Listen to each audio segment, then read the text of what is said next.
You're watching AWANI'S Selecta with me, Ibrahim Sani. This week is May Day. We speak with a lot of people regarding labour unions and also what it means to celebrate Labour Day on 1st of May. We start off with Let's Talk with Selecta Kutan, where he speaks with a lot of activists and try to understand better the meaning of Labour Day. Tell us about the theme. Why the theme? Yes, tomorrow is May Day, so it's a Workers' Day. So basically, I think now is basically the important theme that we created is to increase wages, because I think that is a huge issue that's being discussed now, and whereby workers are very disappointed with the minimum wage which was set currently. Besides that, with the increasing cost of living and also the wage disparity which is everly increasing within organizations. So we think that it's very timely that this May Day we should make the big call that the government should intervene to make sure that the workers are reimbursed fairly according to their productivity. Right. And that is why that the current wages are not sufficient. We should increase it, and they also should stop discrimination in terms of wages, not paying workers fairly in terms of the laws that we have. I would generally say I haven't seen as much progress as there could have been. There is a tiny bit more progress now. Maybe because of the struggles that the women's organizations have put up. But in terms of work, women workers are still right down at the bottom of the pile. They earn about 23% less than men workers. So they are not getting work of equal They are not getting work of equal value with men. So generally their work is downgraded and they're paid less. You can catch that interview on Let's Talk with Selecta Kutan. Moving along, I speak with a lot of people this week. One of them is an extremely important one to note. Let's just take a look into who I speak to on Notepad. It's quite eye-opening, right? So for me, growing up in Germany and then working in the US, e-commerce was always part of my life. Like literally when I was like 12 or so, I could order things online, right? I bought like a, 12x DVD burner rewritable, that was fancy, back in the days, online, right? And then I came to Southeast Asia the first time, and basically, the first store just opened their website. Hang on, let's recap a little bit. So sure. You're German. How did you cross the pond all the way to Seattle? Well, I wanted to do something big, so I reached out to friends. Friends reached out to friends, and eventually they basically told me, being very eloquent in business and economics, look at Southeast Asia. That region is just growing, and that's where to be. So I trusted them. I wanted to leave anyway. It's good to have a forcing function.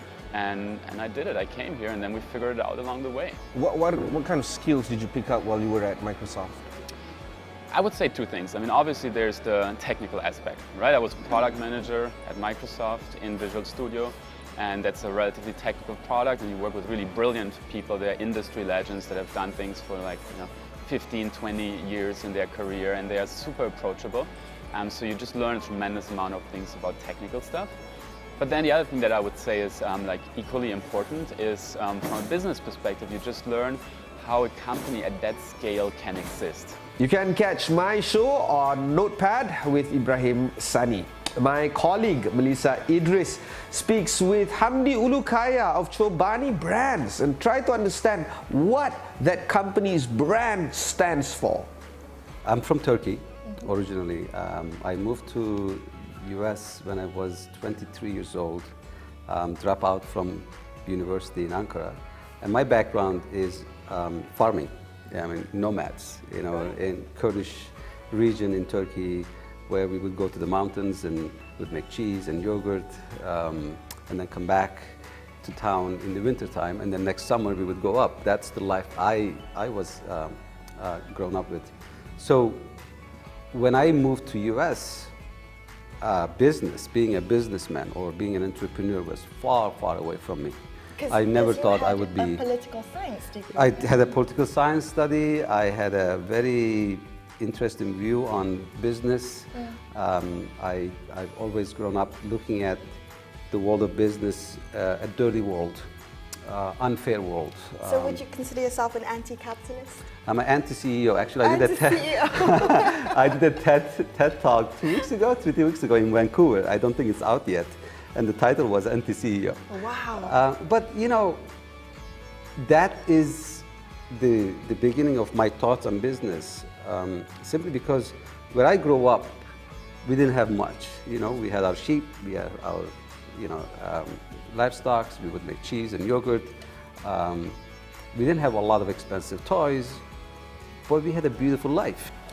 You can catch that show on The Brand. Melissa also hosts The Future is Female, where she tries to encapsulate the ideas of getting a lot of thinkers, movers and shakers on women leaders in and around the world. This week she speaks with Ivy Josiah on understanding her work through all the decades in improving the lives of Malaysians as a whole, but women in particular.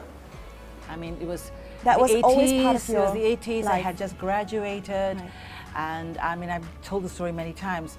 While at university, there was no gender studies or women's studies. But in the 80s, around the late 70s, when we graduated, I was always thinking about why is it that my role in life has to be, I have to get married, have children. My parents were already trying to arrange for a marriage and all of that. I always questioned that. So when my friend Ambika, at that time, we were both in school in Convent Bukit Nanas. And then Ambika Srinivasan. So she, when we graduated respectively from, she from UK and I from Malaysia, she said, hey, there's a group called Women's Aid, and they've reached out to women lawyers and volunteers to help them. It's a shelter. So we went for the first volunteer meeting, and that was it. I knew I was home. Because in that meeting, we were talking about power, patriarchy, feminism. Why do men beat their wives? Why do men feel that they have a right to control us? And all those questions I had on a personal basis about why my role in life is secured and being created and monitored and almost dictated by my family, it all came home to understand that we as women were really under the control of society. That show takes place on The Future is Female. Melissa also hosts For the Win, where she speaks with Shankar and try to understand better how to improve yourself as a leader. Take a look. I think that's the whole deal. With a lot of people in the work that I do, I find often that people lurch from one crisis to another crisis, find it really difficult to resolve conflict, find it really difficult to get a grip of themselves, because we've all had those days. Right. Those days when we go to work and we just don't want to be there. Well, it's autopilot, right? Well, autopilot, there's a sense of fatigue in a lot of people when they go to work, especially the kind of hours that we do in this part of the world. We do very long hours in comparison to, say, some of the better known countries in the world that have shorter working hours. Sure. It's almost like we have to go to work and we have to sit there for 9-10 hours. I mean, your work is done. We don't have to? No, we don't. We don't have to. Of course we don't have to. And this is just the big problem, isn't it, for most people? Right. That you feel that you need to sit there in the office until 7 o'clock in the evening because your boss Right. is sitting in another table or cubicle or in their room. He's watching there. what time you leave. Well, he's just not wanting to go home to his wife, or she wants to stay away from her kids because, let somebody else look after them and go back late. So what you do end up doing is you end up sitting in the office till whenever your boss... This type of behavior only comes about because we're not really clear why we come to work. We're not connected with the real purpose. See, all parts of our life, any result that you want has to be purpose-driven. That is happening on For the Win. Remember, if you want to get all the tips on how to improve yourself as management or as a leader, For the Win is the show for you. We move along now to my other colleague, Deshan Kumar, and he covers a whole host of health-related issues. This week, he speaks with those with Down syndrome. KIWANI'S Down Syndrome Foundation National Center started.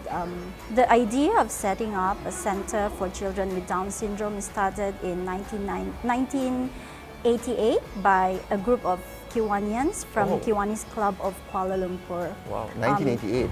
Yes. I was actually born in 1988, so yes, that's a long time ago. 4 years, 4 years old old, then, yeah. They were thrown a challenge to to come out with a long-term project, and hence they come out with a KIWANIS Down Syndrome Foundation. So the first class started in 1989 with about 12 students. Okay. And then now 30 years later, it grew, the numbers grew into about 140 students. You guys have 140 students. And we have moved here in our own premise in Taman C. So we have our classroom facilities, therapy equipment, we have therapy rooms, sensory rooms, and we have resource and library center. We do have our waddling pool for our swimming and hydrotherapy sessions, and we also have halls for meetings and events. Okay. Yeah. That happens on Health Matters. Finally, we move on to the tail end of the phenomenal series of The Society hosted by Farhana. We're down to our final 2 episodes. Take a look. People who have come from as far as Kelantan, Kedah, Perlis, Terengganu, who have been promised jobs.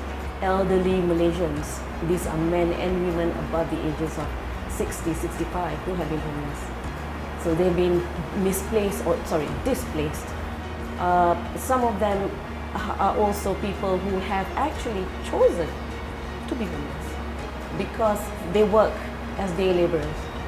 They work day jobs that get paid 25 ringgit a night, where tak lepas makan. Pusat Transit Kelantangan Kuala Lumpur ni merupakan projek di bawah Kementerian Pembangunan Wilayah bersama DBKL lah. Tujuan utamanya adalah untuk mengurangkan gelandangan di sekitar bandar Kuala Lumpur. Jadi di sini kita menyediakan pusat transit ni yang boleh accommodate up to 200 penghuni at one time. Kita ada kemudahan 200 beds di sini. Catch all the shows on The Society. I just search for that show, The Society with Farhana, on our website. That's it for this week. Remember to enjoy your days of Ramadan, which is approaching fast. Until then, thank you very much.